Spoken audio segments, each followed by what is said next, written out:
प्रदेश की सियासत में हाशिए पर खड़ी बसपा को मायावती 2027 के पहले एक्टिव करने में जुटी है। तमाम संगठन बदलाव, कई नए संगठनों को एक्टिव किया गया, कार्यकर्ता जमीन पर उतारे गए, अपने भाई और भतीजे तक की बलि दे दी गई। तो इससे बड़ा संगठन में क्या बदलाव होगा? मायावती ने अपने भतीजे आकाश आनंद और उनके ससुर अशोक सिद्धार्थ को बसपा से बाहर का रास्ता दिखाना, ये एक नई चाल थी। एक एक नए सियासी तेवर दिखा रही है, नजर आ रही है। बसपा प्रमुख इन दिनों मुस्लिमों से जुड़े हुए मुद्दों को भी मुखर होकर उठा रही है, बीजेपी को कटघरे में खड़ा कर रही है। इस तरह से बसपा लगातार राजनीतिक चर्चाओं में बनी हुई है। तो मायावती के बदले हुए तेवर के सियासी मायने निकाले जाने लगे हैं। बसपा का चुनाव दर चुनाव आधार सिमटता जा रहा है। बसपा 2024 में खाता नहीं खोल सकी। 2022 के यूपी चुनाव में सिर्फ एक ही सीट जीत सकी। बसपा का वोट शेयर 9.39% पर आ गया।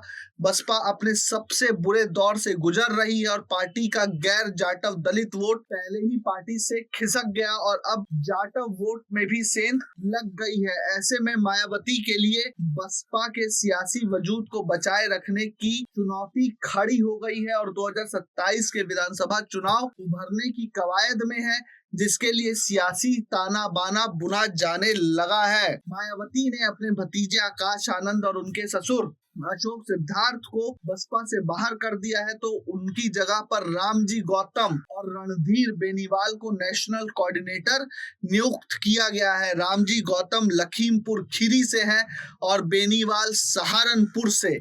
यूपी में भी मायावती ने तमाम अहम बदलाव किए हैं। सूबे के मंडल के प्रभारियों को बदला है, लेकिन 3 मुस्लिम नेताओं को अहम जिम्मेदारी सौंप रखी है। तो दलित और अति पिछड़े समाज से आने वाले नेताओं को भी प्रभारी के तौर पर लगाया गया है। बसपा के सियासी बदलाव को 2027 में होने वाले विधानसभा चुनाव से जोड़कर देखा जा रहा है। मायावती ने हर मंडल में अब 4 कोऑर्डिनेटर नियुक्त कर दिए हैं, तो साथ ही 2 जिला और 2 विधानसभा प्रभारी भी बनाए हैं। मायावती ने बसपा नेताओं से कहा है कि मंडल स्तर पर संगठन में अनुसूचित जाति, जनजाति और ओबीसी के साथ मुस्लिमों को जोड़ने के मिशन में जुटे। मायावती इसी सियासी कॉम्बिनेशन के साथ 2007 में बहुमत के साथ सरकार बनाने में कामयाब रही थी। अब फिर से उसी फॉर्मूले पर काम कर रही है। अब देखना ये है कि मायावती का ये फॉर्मूला अब नए बदले यूपी के राजनीतिक परिवेश में कितना चलता है, या जनता फिर से सपा बीजेपी के बीच में से ही किसी एक का चुनाव करती है। Bureau report प्रजाहित।